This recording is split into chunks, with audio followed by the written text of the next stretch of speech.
Selamat sore, Shalom ibu-ibu Gracia yang selalu ceria. Halo. Puji syukur pada Tuhan ya, sore hari ini kita boleh bersama-sama di dalam bentuk persekutuan pada sore hari ini. Sungguh Tuhan kita itu baik. Tuhan kita itu luar biasa. Penyertaannya, kasihnya senantiasa terus menyertai kita. Hari lepas hari boleh kita lewati bersama dengan Dia. Mari ibu-ibu kita sama-sama menyanyikan sebuah lagu bahwa Tuhan Yesus baik.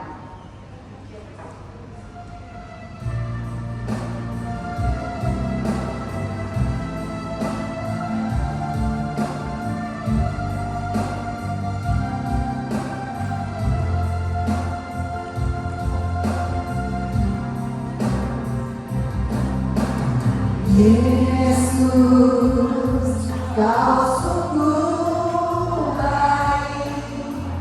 Yesus, nama-Mu indah. Yesus, ku cinta Kau selalu. Ku tinggikan, ku agungkan selamanya. Yesus, Kau baik. Kau sungguh baik. Yesus, nama-Mu indah. Yesus, ku cinta Kau selalu. Ku tinggikan, ku agungkan selamanya. Ku memuji-Mu, ku selalu puji-Mu, ku menyembah-Mu, ku selalu sembah-Mu. Kau yang layak terima semua pujian, kemuliaan hanya bagi Tuhan. Yesus, Kau sungguh baik.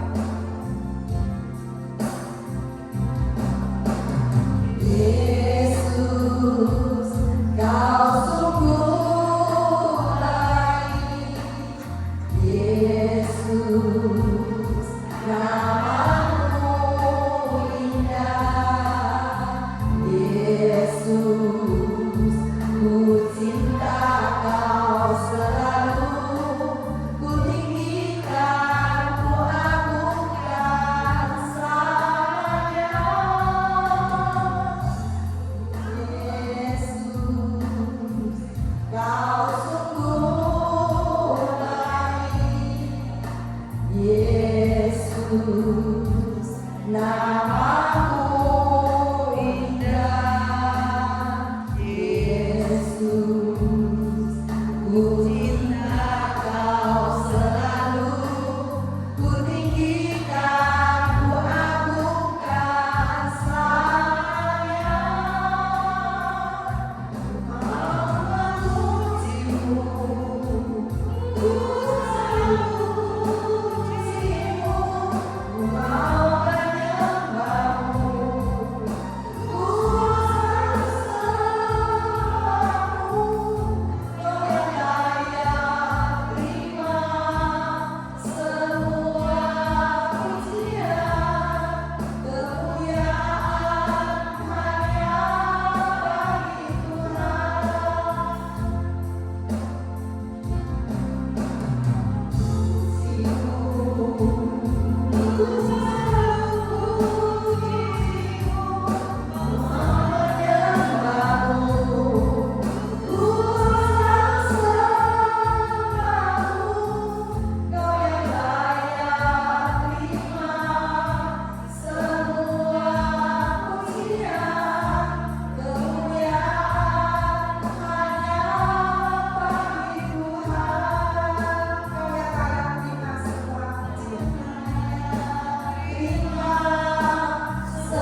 Tuhan, kami bersyukur berterima kasih buat kasih dan penyertaan Tuhan yang sungguh luar biasa di dalam kehidupan setiap kami hari lepas hari.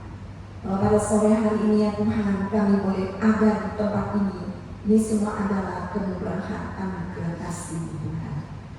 Berikanlah kami hati yang terus untuk dapat mengucap syukur kepada Tuhan yang baik, yang selalu menyertai kami, yang selalu memimpin setiap kehidupan kami.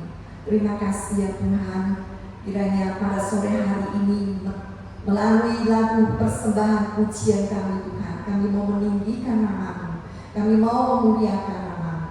Terima kasih Bapa, terima kasih. Kami juga mau berdoa untuk ibu-ibu yang belum sempat hadir. Apabila mereka masih dalam perjalanan, Tuhan menyertai mereka, sehingga mereka boleh sampai di tempat bersama-sama kami di dalam persekutuan.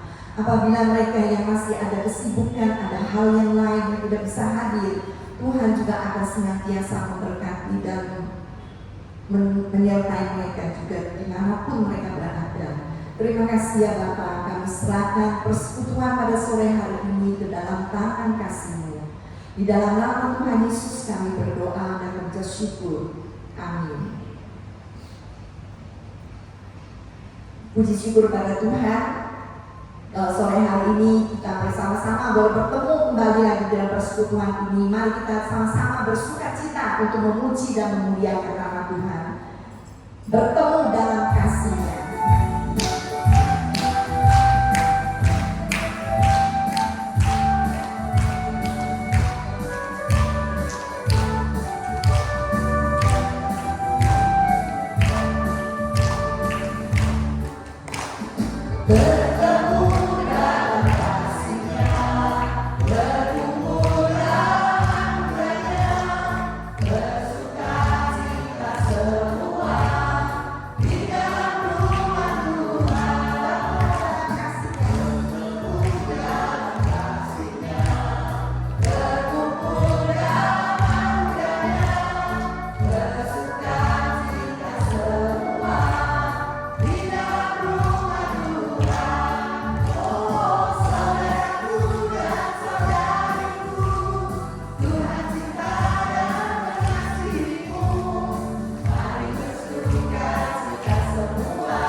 Kekuatan kita, berisah di dalam perlindungan kita. Oleh sebab itu, tiada yang kita lakukan lagi. Mari kita tetap terus mengikut Tuhan Yesus. Kita sama-sama bernyanyi bahwa Tuhan juga gunung baruku.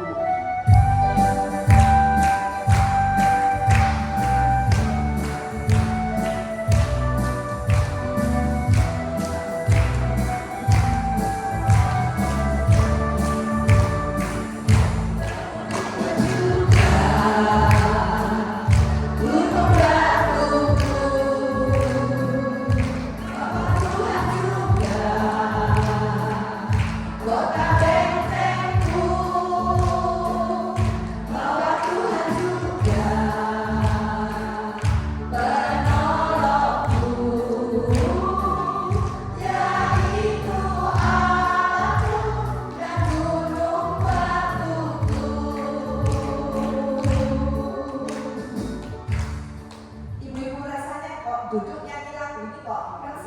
ya. Ayo saya mengundang ibu-ibu boleh bangkit berdiri, mari kita bersukacita, kita sama-sama bernyanyi memuji bahwa Tuhan kita adalah Guru baru kita.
Terima kasih Ibu, silakan duduk.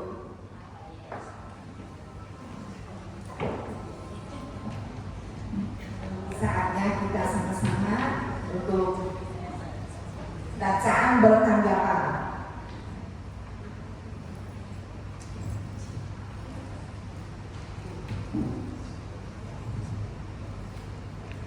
Bacaan bertanggapan pada sore hari ini terdapat dari Pengkhotbah 7, Pengkhotbah pasal 7 ayat 23 sampai 29. Kita sama-sama ya untuk membacakannya dari Pengkhotbah 7 ayat 23 sampai 29.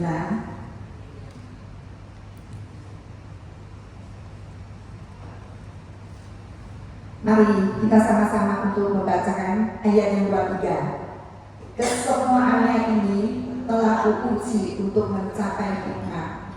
Kataku, aku hendak memperoleh hikmat, tetapi hikmat itu jauh daripadaku. Apa yang ada itu jauh mendalam, sangat dalam. Siapa yang dapat menemukannya? Aku tunjukkan perhatianku untuk memahami, menyelidiki dan mencari hikmat dan kesimpulan, serta untuk mengetahui bahwa memfasihkan itu kebodohan dan kebenaran itu kebenaran. Aku menemukan sesuatu yang lebih baik daripada kau, perempuan yang adalah jalan, yang hatinya adalah jelas, dan tangannya adalah lembu. Orang yang berkenan alam menghindar daripadanya, tetapi orang yang berdosa diampuni. Lihatlah, ini yang kudapati, kata pengkhotbah, sementara menyatukan yang satu dengan yang lain untuk mendapat kesimpulan. Yang masih dicari tetapi tidak kudapati. Kudapati seorang laki-laki di antara 1000, tetapi tidak kudapati seorang perempuan di antara mereka.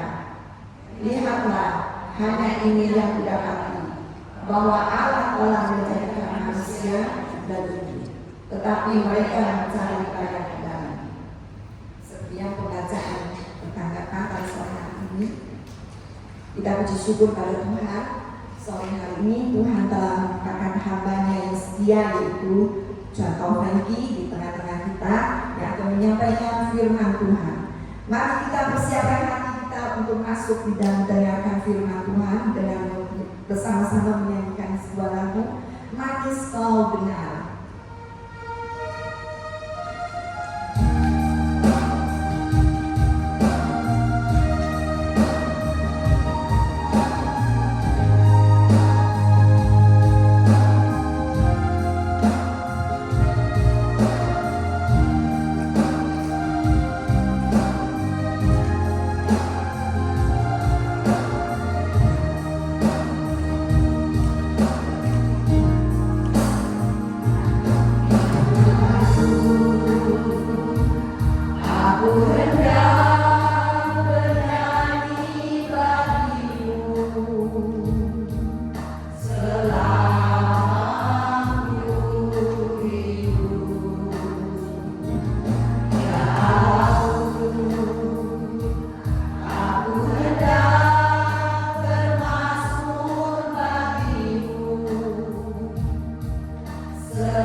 bersyukur Tuhan untuk kesempatan di mana ibu-ibu di gereja ini, juga ibu-ibu dari mungkin beberapa gereja yang lain, boleh bergabung bersama di dalam persekutuan wanita rahasia ini.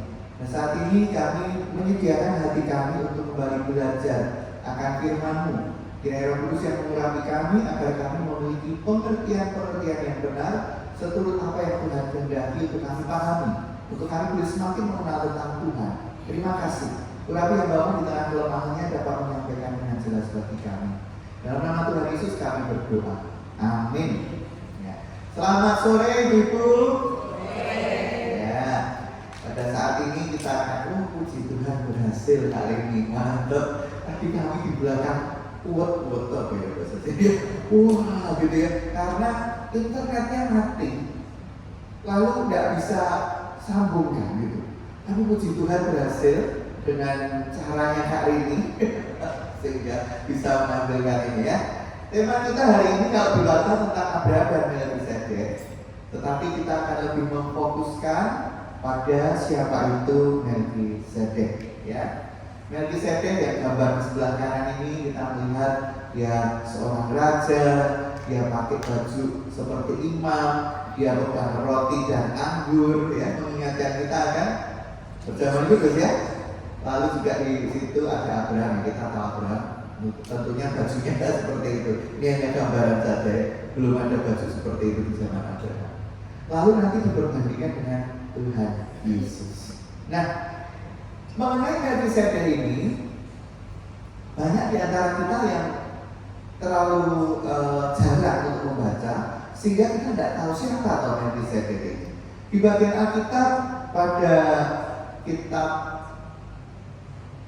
Kejadian pasal 14 ayat 18 juga sedikit sekali, sehingga bertanya-tanya kita, siapa atau sebenarnya Melkisedek itu? Nah, kalau bahasa Indonesia seperti ini, Melkisedek gitu ya. Tapi kalau bahasa Inggris lebih mendekati bahasa aslinya Melkisedek ya. Nah ini kita akan baca dari Kejadian 14 ayat 18. Melkisedek Raja Salem datang menemui Abraham.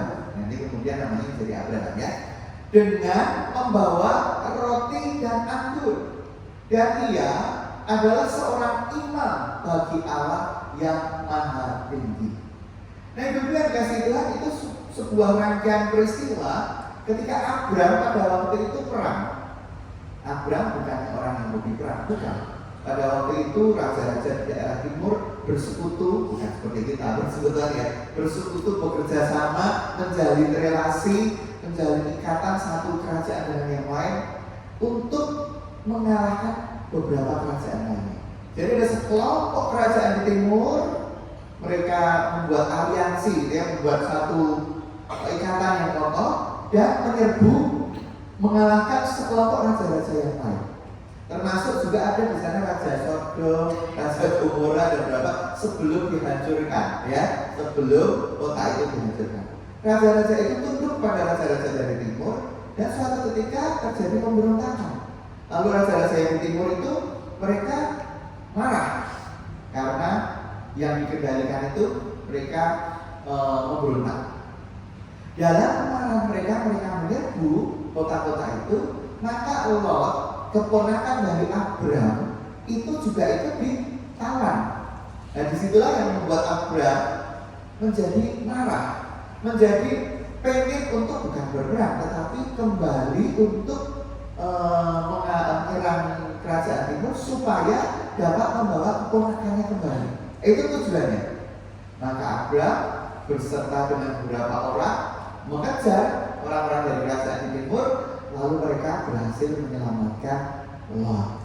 Nah, dalam kisah itulah ketika Abraham dan teman-temannya kembali ke tempat di mana mereka tinggal, muncullah satu nama, Melkisedek, Raja Salem, datang lalu bawa roti, bawa anggur.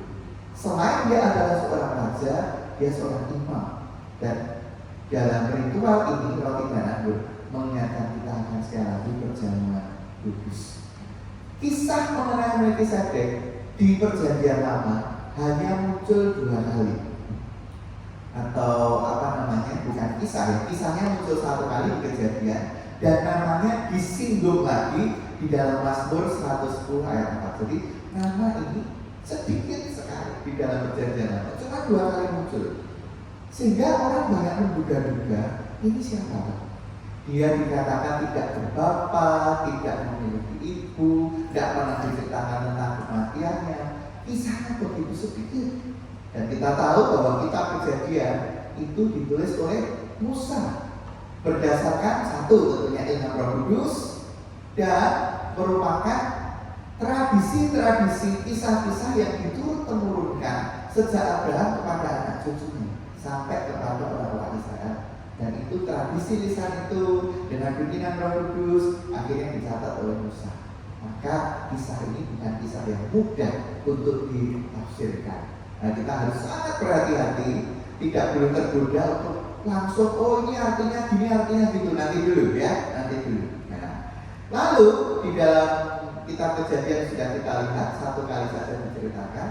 Kemudian di dalam Mazmur 110 ayat 4, ini merupakan bagian dari Mazmur yang dinyanyikan berkisah tentang adanya nanti seseorang yang datang sebagai imam. Nah, kita buka secara utuh aja ya, secara utuh.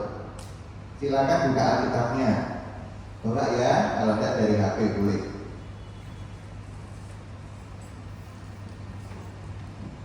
LAI membantu kita dengan memberikan judul Penobatan Raja Imam. Nah, mirip dengan Melkisedek, raja tetapi juga imam. Nah, bedanya di mana? Yang di Mazmur sama yang di Melkisedek. Bedanya pada waktu di Melkisedek itu Abraham, bahkan belum jadi Abraham namanya, belum mengalami perjumpaan dengan Tuhan yang kemudian mengubah ya. Perjumpaan sudah dialami tapi dalam proses untuk berubah itu loh ya. Lalu setelah namanya diganti, barulah Abraham dengan nama yang baru dia menyembah Allah itu ya, yang dinyatakan sebagai Allah yang Maha Tinggi, El Elyon, Allah yang Maha Tinggi. Jadi Allah belum menyatakan namanya dengan nama Yehweh, belum. Aku adalah aku, belum. Itu nanti di peristiwa apa? Masih ingat? Ketika berjumpa dengan Musa. Kalau mereka bertanya siapa namamu, apa yang aku harus jawab? Aku adalah aku. Ya, Ehye, Asher, Ehye. Dari kata Ehye, Asher, Ehye itu memunculkan kata Yah, lalu diperkenalkan 4 huruf Yahweh atau Yehova. Tetapi orang Yahudi tidak boleh menyebut nama itu karena terlampau kudus. Maka mereka sebutnya dengan kata Adonai, yang artinya Tuhan. Nah itu ya, seperti ini. Ini hari ini sedikit berteologi tidak membayar sesekali ya, tema-temanya ya. Temanya Parapi dan hari ini tentang teologi saya senang sekali. Nah, maka kalau kita lihat, saya tidak tahu itu nonton film ya, ada ya. Film Musa, ada yang nonton Musa tapi film kartun yang 40 tahun lalu, kira-kira itu 30 tahun lalu. Tidak nonton ya. Karena juga ada nonton nih. Belum Kristen apa itu. Saya zaman sekarang. Iya, yang nonton sekarang ya.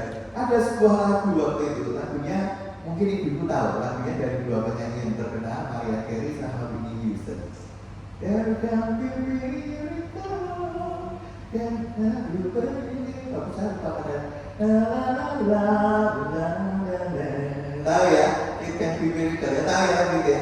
Lalu dalam kodanya, dalam selipan lagunya itu ada bahasa Ibrani.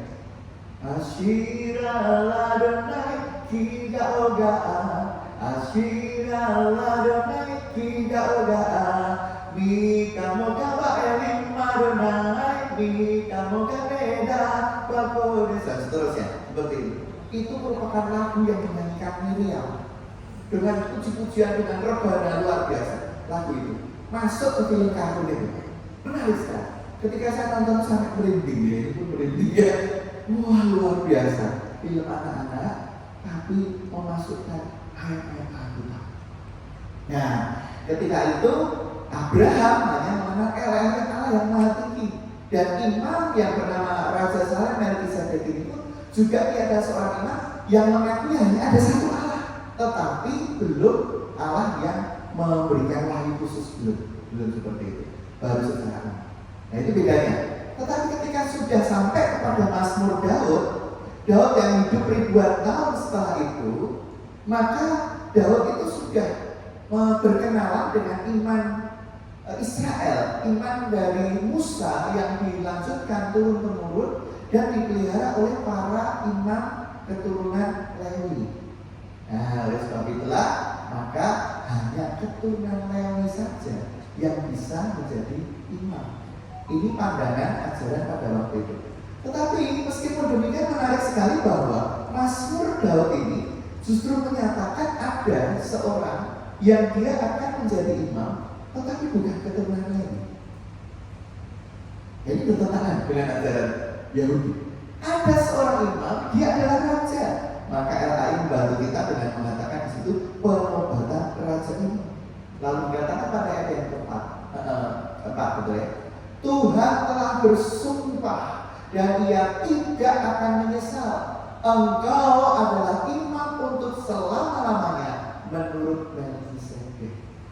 Nah ini bicara tentang siapa? Nah disinilah kita melihat bahwa jauh sebelum Tuhan Yesus hadir di tengah dunia, lahir sebagai anak manusia melalui rahim Maria. Di sana Tuhan sudah bernubuat. Dan berbicara soal Melkisedek yang ada di dalam kitab Kejadian, itu bukan sebuah cerita yang mandiri sendiri, cerita yang terpisah, bukan. Tetapi merupakan awal dari kisah yang begitu panjang sampai diteguhkan oleh Nabi Daud yang juga kita kenal sebagai Raja Daud itu. Dia dikatakan seorang nabi karena melaluinya Allah juga bernubuat. Ada banyak mazmur-mazmurnya, nyanyian-nyanyiannya yang isinya ada nubuatan. Ya, nubuat itu kalau dalam bahasa sekarang ya boleh dikatakan semacam ramalan. Kenapa saya katakan pakai kata semacam, Ibu? Karena kalau ramalan yang di luar sana itu belum tentu terjadi. Namanya saja ramalan, banyak luputnya, gitu ya. Tapi kalau nubuatan itu bukan ramalan, hanya seperti saja karena itu bicara soal masa depan. Tetapi yang pasti dari sebuah nubuat itu akan terjadi, itu pasti terjadi. Sebab Allah menceritakan rencananya untuk masa depan.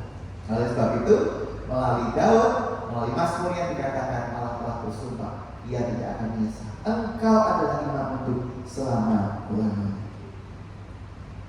Kita tidak punya referensi lain dari Perjanjian Lama. Kita tidak bisa tahu. Tapi puji Tuhan, Rasul Paulus, seorang murid dari Gamaliel, seorang teolog Yahudi yang begitu sangat memahami teologi Perjanjian Lama. Ketika Tuhan menangkan dia menjadi rasulnya, maka dia bisa menjelaskan teologi Perjanjian Lama ke dalam Perjanjian Baru melalui surat Ibrani itu. Ada di pasal 5, ada di pasal 6, dan paling banyak ada di pasal 7. Pada pasal 5 Rasul Paulus mengatakan demikian. Sebagaimana firman-Nya, ayat yang benar ya. Sebagaimana firman-Nya dalam suatu nas lain, engkau adalah imam untuk selama-lamanya menurut peraturan Melkisedek. Rasul Paulus mengambil nubuatan dalam Mazmur 110 tadi, ayat 4 tadi ya. Dan dari Mazmur itu dia menuliskannya kembali di dalam suratnya kepada orang-orang Ibrani.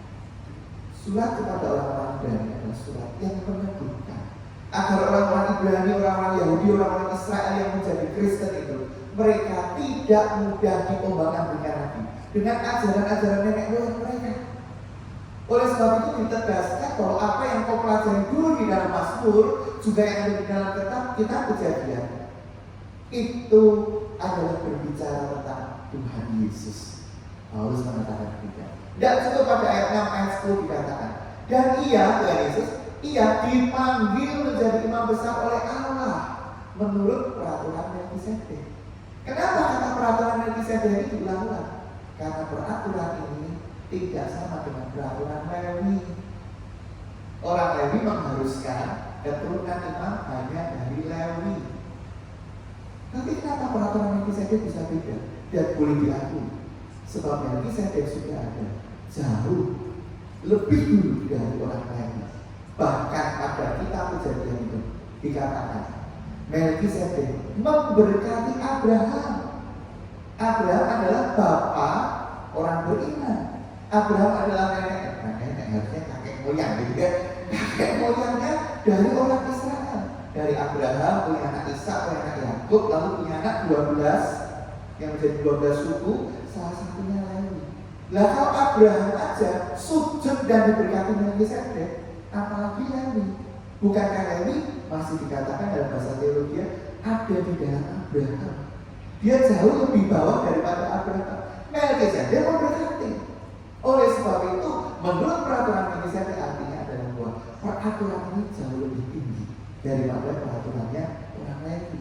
Kalau Allah memanggil Tuhan Yesus Kristus yang secara keturunan Yehuda bukan Lewi, tetapi dia adalah Mesias, dan Allah menetapkan dia, memanggil dia sebagai imam agung, maka itu tidak bisa dibantah. Nah, Bapak Ibu, ada Bapak juga nih. Biasanya Bapak Ibu, ada Bapak ya, Bapak Ibu. Kalau kita melihat bahwa Tuhan Yesus dipanggil sebagai seorang imam, ini jauh lebih tinggi dari imam Lewi. Sebab imam Lewi itu memberikan persembahan-persembahannya. Itu adalah persembahan yang tidak bersifat kekal. Orang lain membawa persembahan aturan ini itu, dombanya harus ini itu, dan mereka menyembelih di depan jauh. Dan ketika mereka masuk boleh mempersembahkan hanya di batas tertentu. Tidak boleh makin dekat. Yang paling makin dekat itu hanya imam besar. Dan imam besar boleh masuk ke tabir. Ini boleh pakai contoh itu ya. Anggapnya ini tabirnya gitu, tapi tidak seperti ini ya. Dari bawah sampai atas tinggi. Imam besar boleh masuk setahun sekali. Saya mungkin pernah cerita dalam sebuah khotbah, kakinya beda. Kalau Allah tidak berkenan dan imam besar itu mati di dalam, maka orang yang tidak bisa masuk ke sana lihat kali itu mayatnya ditaruh.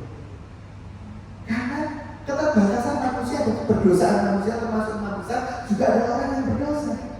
Bedanya dengan Tuhan Yesus ketika dia menjadi imam, dia adalah ketika menjadi manusia sejati untuk menggantikan kita, dia tidak berdosa. Oleh sebab dia tidak berdosa, maka dia layak untuk masuk sampai ke belakang tabir itu tanpa halangan, karena dia tidak berdosa. Namun demikian, dia masih tetap memberikan persembahan.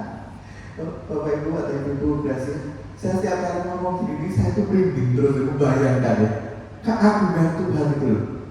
Bagaimana ketika Tuhan Yesus itu yang sebenarnya layak masuk ke belakang tabir itu, namun dia justru dengan pengorbanannya, kematian yang disalib itu, dia boleh membelah tabir itu dari atas sampai bawah, supaya antara manusia berdosa yaitu kita tidak ada lagi penghalang dengan Allah, dan itu dilakukan melalui kematiannya. Masih ingat peristiwa disalib? Ketika dari sini mati maka terbelahlah ya tabir kayu suci itu dari atas sampai bawah. Itu tanda bahwa di antara orang yang mau beriman kepada Tuhan Yesus tidak ada lagi halangan untuk datang kepada Allah. Sudah disobek. Meskipun berikutnya orang yang bikin lagi tabir ya tahun 70 baru dihancurkan kayu sucinya.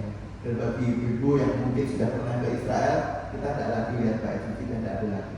Tinggal temboknya aja sekarang. Tahun 70 masih dihancurkan. Nah, waktu itu ketika Tuhan Yesus membelah itu, kurban Tuhan Yesus dirinya sendiri itu yang bisa melenyapkan, menghilangkan batas antara Allah yang kudus dengan kita manusia yang berdosa untuk boleh datang kepada Allah. Menarik sekali ketika tradisi dari roti dan anggur itu dari tradisi perjanjian lama lalu digantikan oleh Tuhan Yesus sendiri, tubuh dan darahnya. Lalu kita juga orang-orang Kristen sekarang melanjutkan dengan tradisi perjamuan kudus. Oleh sebab itu perjamuan kudus itu bukan main-main ya. Kita harus sangat menghargai ini, meskipun memang tidak sama seperti beberapa gereja tertentu. Karena kita jadikan itu sebagai penutup ya. Kita lanjut dulu. Pasalnya 20, di mana Yesus telah masuk sebagai perintis bagi kita, ketika ia menurut peraturan Melkisedek menjadi imam besar sampai selama-lamanya. Ini sekali lagi menegaskan, kalau imam besar itu biasanya dia menjabat seumur hidup. Ada batas. Batasnya apa? Kematian. Tetapi Tuhan Yesus kenapa selama-lamanya? Karena kematian tidak membatasi dia. Kematiannya hanya menjaganya selama hampir 3 hari. Nah, Jumat, Sabtu, Minggu gitu ya. Dan 3 hari itu kalau dihitung 3 hari ya. 3 hari 2 malam ya boleh lah ya. Itu jadi perdebatan nanti. Intinya dari hari Jumat mati jam 3 sore sampai entah jam berapa di subuh hari Minggu itu, tidak ada yang tahu. Kematian tidak bisa mengikat Tuhan Yesus. Tuhan Yesus bangkit. Oleh sebab itu dia layak menjadi imam besar sampai sekarang ini. Kita yang hidup 2000 tahun setelah kisah tentang Tuhan Yesus itu, kita masih bisa merasakan manfaatnya. Sebab keimanannya tidak berakhir, dan dengan persembahannya yang kudus itu, yaitu dirinya, itu boleh membawa kita masuk ke dalam hadirat Tuhan. Mari kita sekarang buka pada pasal 7 ini di Alkitabnya. Saya sengaja tidak mengambilkan di situ supaya kita buka Alkitab kita ya. Ibrani pasal 7, ada beberapa ayat di situ. Ayat 1. Sebab Melkisedek adalah raja Salem dan imam Allah yang maha tinggi. Nah ini sekali lagi mengacu pada kejadian. Ia pergi menyongsong Abraham ketika Abraham kembali dari mengalahkan raja-raja dan memberkati dia. Nah ini orang-orang Yahudi, orang Ibrani diingatkan kisah-kisah itu. Kepadanya pun Abraham memberikan 1/10 dari semuanya. Ini aturan kepada seorang imam yang diakui. Pada tradisi Lewi pun juga ada. Menurut arti namanya, Melkisedek adalah pertama-tama raja kebenaran. Melki itu dari kata artinya adalah raja, dari kata melek raja. Ya. Kalau malah itu malaikat, melek itu raja. Di situ ada kata sedek. Sedek adalah kebenaran, jadi dia raja kebenaran. Tetapi selain itu dia juga disebut raja Salem, yaitu raja damai sejahtera. Salem itu shalom. Ya, bahasa aslinya raja shalom, raja damai sejahtera. Lalu kita lompat pada ayat yang ke-6. Tetapi Melkisedek yang bukan keturunan mereka memungut persepuluhan dari Abraham dan memberkati dia walaupun ia adalah pemilik janji. Lanjut ayat 10. Sebab ia masih berada dalam tubuh bapa leluhurnya ketika Melkisedek menyongsong bapa leluhurnya itu. Nah ini cerita tentang Lewi tadi ya. Seperti itu yang saya ceritakan tadi. Lewi sekali lagi adalah imam yang hanya sementara, imam yang tidak bisa diandalkan untuk kekekalan kita karena dia jauh lebih kecil. Jadi ayat-ayatnya seperti itu. Nyambung ayat yang ke-11. Karena itu andai kata imamat Lewi telah mencapai atau tercapai kesempurnaan, sebab karena imamat itu umat Israel telah menerima Taurat, apakah sebabnya masih perlu seorang lain ditetapkan menjadi imam besar menurut peraturan Melkisedek, dan yang tentang dia tidak dikatakan menurut peraturan Harun? Nah ini lagi Ibu ya. Jadi yang saya jelaskan tadi ini ayatnya ya, bahwa ini ajaran Paulus untuk menunjukkan kita tidak cukup orang Yahudi pada waktu itu orang Ibrani hanya mengandalkan dari keimamannya. Ada satu orang yang harus ditetapkan oleh Allah sendiri untuk boleh menjadi imam untuk selama-lamanya. Ayat 15. Dan hal itu jauh lebih nyata lagi jika ditetapkan seorang imam lain menurut cara Melkisedek. Ayat saya lanjutkan 16-17 sambung aja ya. Yang menjadi imam bukan berdasarkan peraturan-peraturan manusia, tetapi berdasarkan hidup yang tidak dapat binasa. Sebab tentang dia diberikan kesaksian, engkau adalah imam untuk selama-lamanya menurut peraturan Melkisedek. Nah, Ibu yang kasih Tuhan, jabatan imam, nabi, dan raja adalah jabatan khas di perjanjian lama. Ada orang-orang yang diangkat menjadi nabi, tapi dia bukan raja, bukan imam.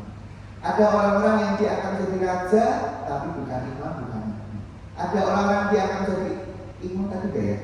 Imam bukan nabi, bukan raja, raja bukan nabi, bukan imam, nabi bukan imam, bukan raja. Jadi satu jabatan untuk masing-masing orang secara khas. Naik sedikit lebih tinggi, Daud, dia raja, tapi juga nabi. Tapi dia bukan imam. Lalu kita melihat Samuel, Samuel imam, nabi juga, tapi dia bukan raja. Meskipun dia bertindak seperti raja, tapi dia bukan raja.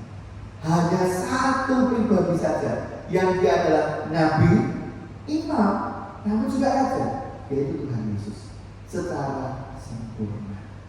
Nah, oleh sebab itu kita bersyukur meskipun teologi ini di Perjanjian Lama diceritakan dan diuraikan begitu sedikit, tapi ada Rasul Paulus yang boleh menjelaskan sedemikian rupa.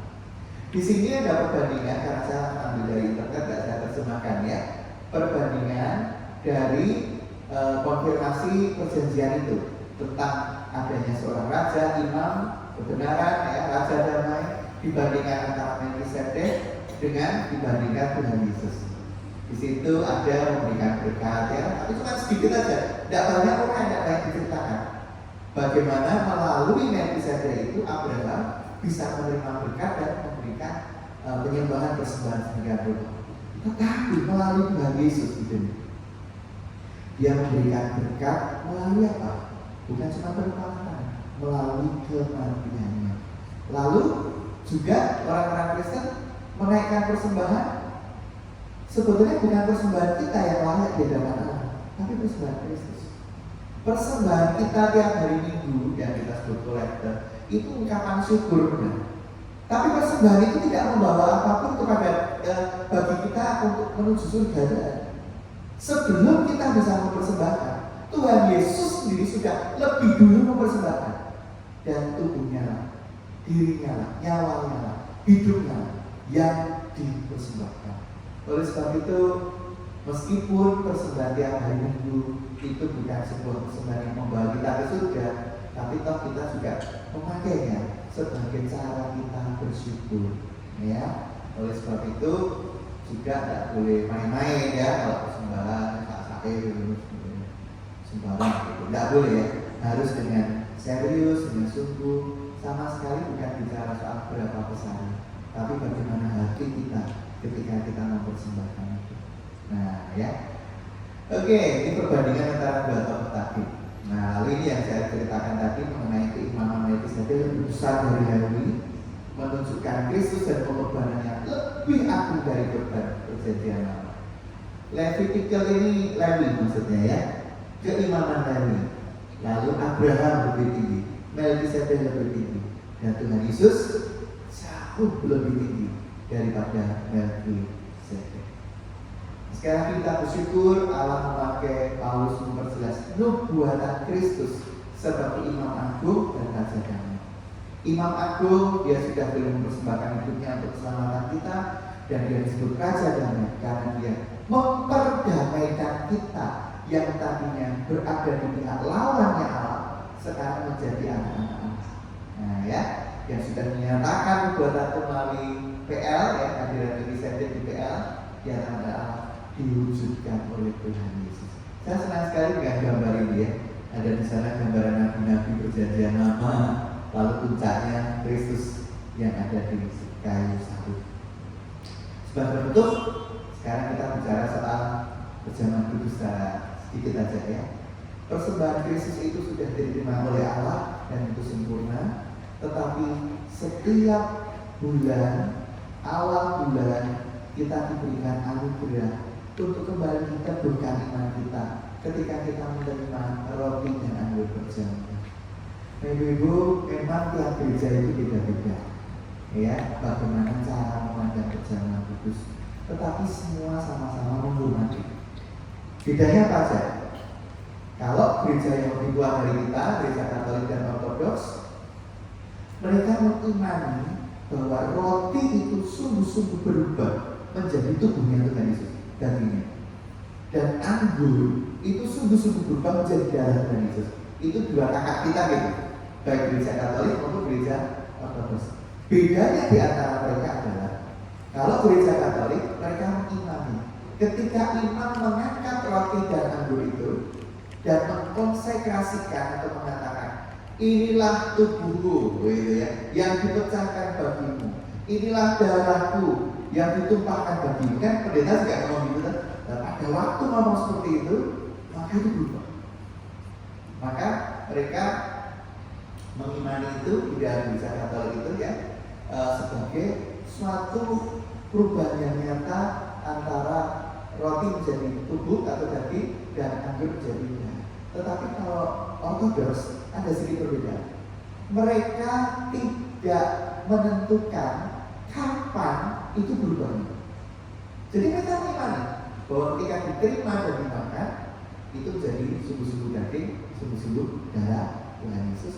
Tetapi kapan berubahnya mereka tidak mau ajarkan kapan itu ada. Sehingga kedua umat dari gereja ini memperlakukan roti dan anggur atau hostis secara berbeda. Kalau di Katolik disimpan di sini tabernakel. Mungkin ibu yang dulu pernah gereja Katolik tahu pasti ya ada tabernakel, hosti disimpan di sana kalau tidak habis disimpan di sana. Dan orang Katolik biasa boleh berdoa di hadapannya karena mengimani bahwa itu sungguh tubuh Kristus. Tapi kalau Ortodoks enggak. Roti itu dimasukkan ke dalam cawan bercampur dengan anggur lalu disendokkan kepada umat seluruh gereja. Jadi satu sendok diberikan ya. Seperti itu. Waktu tidak habis, tidak disimpan. Sama imam dan beberapa yang menemani membantu imam itu akan habis. Setelah itu akan dibujaki atau bahasa Indonesia dibilas, dikasih air, gitu juga ya, supaya anggur itu tidak ada yang tersisa, lalu diminum. Sebab itu darah tidak boleh dibuang. Kita tidak memperdebatkan ajaran mereka dengan kita. Kita memang tidak mengimani demikian. Tetapi kita bisa belajar sesuatu apa? Betapa mereka sangat menghormati sakramen perjamuan kudus itu. Kita orang Protestan kadang-kadang kurang menghargai. Benar tak? Ya. Karena itu kita perlu lebih menghargai lagi. Ketika minggu pertama, hari ini minggu pertama ada perjamuan kudus. Mari kita menyambut dengan sukacita. Kita jaga hidup kita dengan sungguh. Kita persiapkan hati kita. Dan ketika sudah menerima itu dibagi, lalu kita berdoa. Bukan terus terima terus malah ngobrol. Ibu ayatnya kok? Oh iya. Jangan gitu ibu. Jangan. Ketika dapat ayat, puji Tuhan ini mungkin ayat berbicara sesuatu buat saya. Lalu berdoa. Seperti itu. Lalu ketika pendeta mengangkat ya kita mengikuti semua dengan hikmat, dengan penghormatan. Sebab gereja kita mengimani bahwa meskipun roti itu tidak berubah menjadi tubuh dan anggur itu tidak berubah menjadi darah, tetapi gereja kita, ajaran gereja kita mengimani Kristus sungguh-sungguh hadir di dalam sakramen itu. Nah ini yang penting ya. Beda dengan beberapa ajaran gereja lain, gereja adik-adik kita, tadi kan kakak-kakak kita ya. Nah ini gereja yang lebih baru dari kita, beberapa hanya mengimani sebagai lambang. Kalau sebagai lambang, ya udah mungkin penghormatannya tidak terlalu nampak. Tapi kalau kita bukan hanya sebagai lambang, kita sungguh mengimani melalui Roh Kudus secara roh Kristus sungguh-sungguh hadir pada roti dan anggur. Oleh sebab itu, penerapan kita menghargai keimaman Kristus, menghargai pengorbanannya setiap sakramen perjamuan kudus. Kita hendaknya boleh sungguh-sungguh datang kepada Tuhan dengan hati yang tulus, dengan satu kerinduan dan memberikan penghormatan sebagaimana selayaknya. Bukan menyembah ya, penghormatan. Bukan menyembah roti dan anggurnya, tapi penghormatan. Karena kita menghormati Kristus yang sungguh hadir di dalam sakramen itu. Amin. Mari kita berdoa. Bapa di surga, kami bersyukur untuk sore hari ini dalam persekutuan komisi wanita ini. Kami boleh belajar mengenai apa yang diajarkan di teologi perjanjian lama yang oleh Rasul Paulus belum dijelaskan sedemikian detail sehingga kami orang-orang Kristen yang hidup pada masa ini boleh memahami makna keimanan Kristus, makna pengorbanannya, makna tubuh dan darahnya yang menyelamatkan kami dan membuat kami bisa masuk ke dalam di balik tabir yang dulu membatasi sehingga sekarang tidak ada lagi pemisah. Kami memiliki persekutuan yang indah dengan Tuhan karena kami adalah anak-anak Tuhan. Biarlah secara praktisnya kami rindu boleh kami wujudkan melalui cara kami untuk lebih menghargai di dalam ibadah sakramen perjamuan kudus. Terima kasih Tuhan atas doa kami. Dalam nama Tuhan Yesus kami berdoa dan bersyukur. Amin.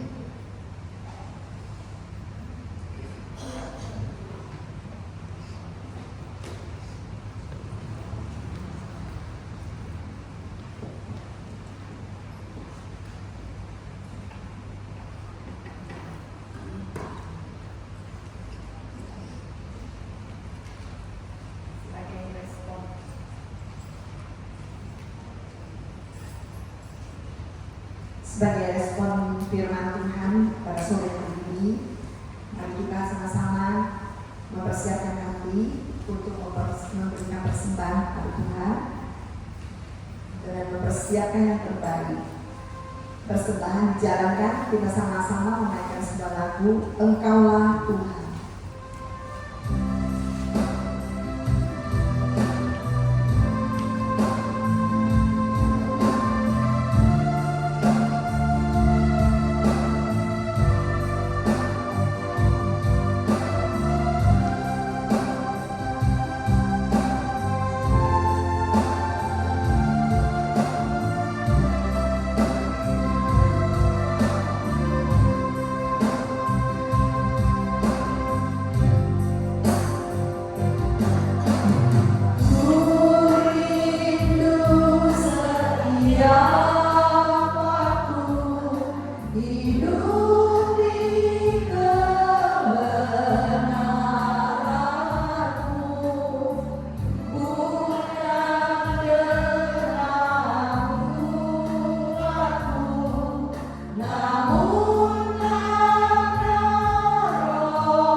Ini adalah ungkapan syukur kami kepada-Mu ya Tuhan. Dan kiranya Engkau berkenan dengan persembahan kami. Dan kami percaya Tuhan, Engkau sudah menguduskan persembahan ini sehingga persembahan ini layak untuk digunakan. Dan kiranya Tuhan juga memberkati pengurus yang mengelola majelis yang akan mengelola persembahan ini. Kiranya Tuhan berikan hikmat kepada mereka agar persembahan ini boleh digunakan untuk memperluas kerajaan Tuhan di tempat ini. Terima kasih Tuhan, ini doa kami dalam nama Tuhan Yesus Kristus kami berdoa dan syukur. Amin. Terima kasih.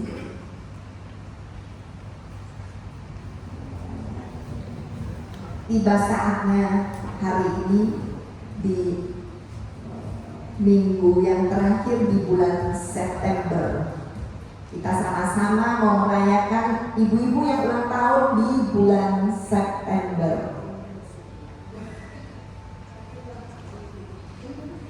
Saya akan memanggilkan namanya. Nanti dipersilakan boleh maju ke depannya. Ibu-ibu yang berulang tahun di bulan September, Ibu Lokiwa tanggal 2 September. Ibu Tan Sui King di tanggal 10 September. Ibu Rina di tanggal 16. Ibu Rina mana?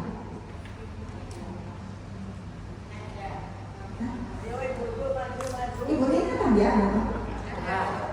Oh, Sama-sama. maju ke depan ya Ibu. Kesenggol.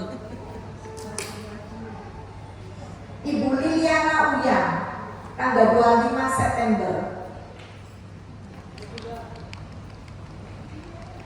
Ibu Roslina tanggal 29 September. Ibu Roslina Senggol. loh, Ibu Roslina kan dia ada loh. Bilang enggak kan?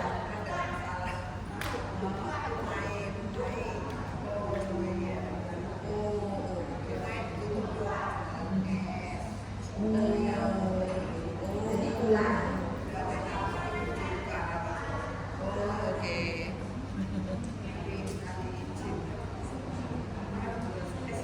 Ibu Rina ya. Ibu Rina mana Ibu Rina? Rina di belakang. Ibu Rina.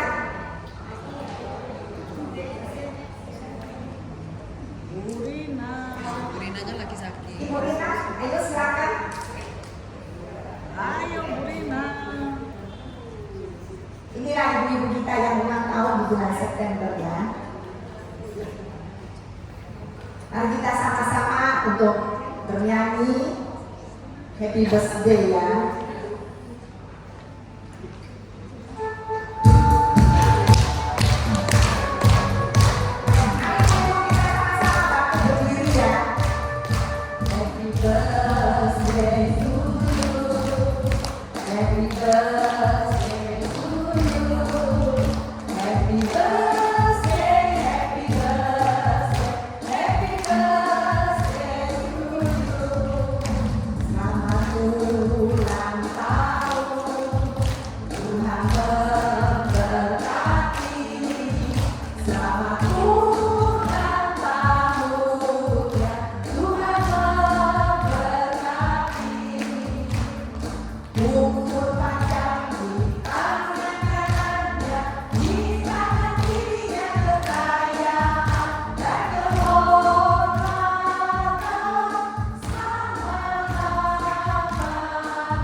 Nora untuk doakan ibu-ibu yang berulang tahun. Mari ibu, kita bersama-sama mendoakan saudara-saudara kita yang berulang tahun di bulan September. Mari kita berdoa. Bapa di surga, kami bersyukur, kami bersukacita ya Tuhan untuk pertambahan usia dari saudara-saudara kami yang berulang tahun di bulan September ini. Kiranya Engkau ya Tuhan yang memberkati setiap mereka, dan kiranya Engkau ya Tuhan yang menganugerahkan kesehatan bagi setiap ibu-ibu yang berulang tahun di bulan September. Dan kiranya Tuhan juga memberkati rumah tangga mereka, Tuhan juga memberkati keluarga mereka, Tuhan juga memberkati anak cucu mereka ya Tuhan. Dan kami juga berharap ya Tuhan, kiranya Tuhan juga selalu memberikan yang terbaik di dalam setiap aspek kehidupan mereka. Dan kiranya Tuhan juga memberkati usaha pekerjaan yang saat ini dilakukan oleh ibu-ibu yang berulang tahun di bulan September ini. Terima kasih ya Tuhan, dan kiranya ya Tuhan, dengan bertambahnya usia ini ya Tuhan, mereka semakin dewasa dalam pengenalan akan Tuhan. Mereka semakin cinta Tuhan, mereka semakin mengasihi Tuhan, memprioritaskan Tuhan di dalam setiap aspek kehidupan mereka. Dan kiranya Tuhan Yesus saja yang terus ada di dalam hidup mereka, dan mereka juga selalu memprioritaskan Engkau di antara prioritas-prioritas kehidupan mereka. Terima kasih Tuhan, ini doa kami di nama Tuhan Yesus Kristus kami berdoa dan syukur. Amin. Roslino nggak ada. Selamat ulang tahun. Ibu ketuanya mau.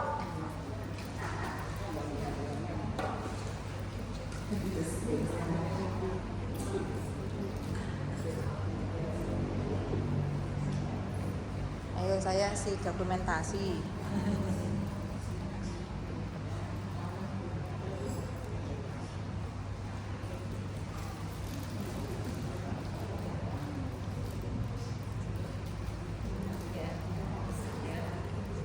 Ai sekalian ai.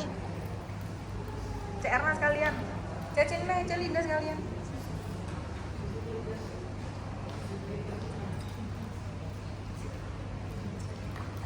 Satu dua,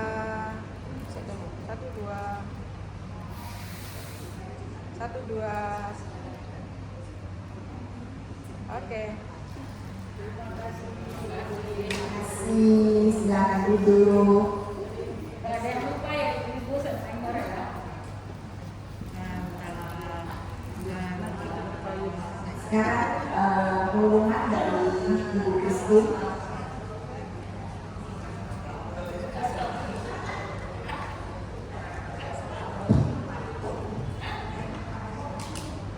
Selamat petang, Ibu yang kasih Yesus.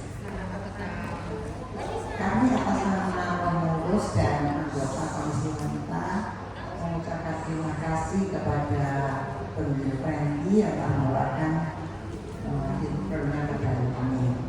Maaf, Bapak Fendi minta izin untuk pulang dulu karena akan merawat mamanya sedikit. Ya. Dan juga terima kasih kepada WL, Ibu Erna, Ibu Kasina, Ibu Cine, dan Ibu Linda, juga Organis, Ibu Hani, juga tim multimedia, Saudari Rini, dan Saudara Sony. Terima kasih semua atas pelayanannya. Untuk minggu depan, tanggal 7 Oktober, itu kita ada acara yaitu game musik. Nanti ibu-ibu akan didengarkan musik dan itu menjadi games, ya seru ya ibu ya. Yang pemilik ujian yaitu Bu Filia. Demi doa sebelum persekutuan Ibu Rina, aslinya Ibu Jen dan Ibu Linda. Naskah kitab diambil dari Pengkhotbah pasal 8 ayat 1 sampai 8. Untuk tanggal 19 hari Jumat itu ada persekutuan wilayah Kupang dan Petemon. Ibu-ibu yang berdomisili di daerah Kupang Petemon silakan hadir di gereja pukul 7. Ya. Lalu tanggal 13 Oktober, ya masih 2 minggu lagi ya, hari Senin itu ada persekutuan PWDI. PWDI kali ini diadakan di KKA Panggilis. Pukul 10 pagi dengan berbicara penginjil Julius ya, dari kakak Alfons ya. Itu ya Ibu, terima kasih atas waktunya.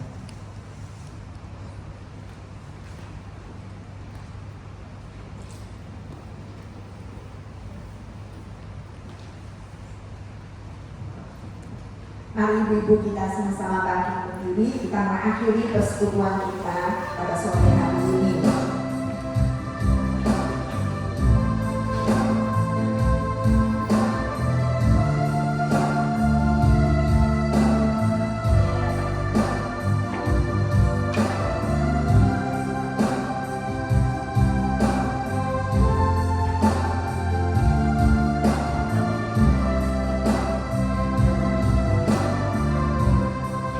Engkaulah Tuhan, Engkaulah Raja.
Hari ini semuanya kita melakukan ketawa, kita berdoa.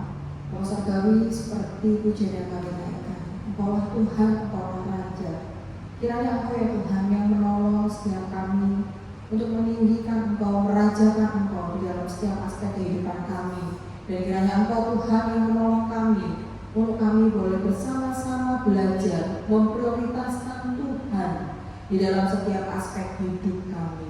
Terima kasih ya Tuhan. Mari ibu-ibu semuanya kita mengarahkan hati kita kepada Tuhan dan kita menerima berkat Tuhan. Tuhan memberkati engkau dan melindungi engkau. Tuhan menyinari engkau dengan wajahnya dan memberi engkau kasih karunia. Tuhan menghadapkan wajahnya kepadamu dan memberi engkau damai sejahtera. Mulai saat ini sampai Maranatha Tuhan datang kedua kali. Amin. Silakan duduk, silakan mengalami waktu teduh. Tuhan Yesus memberkati.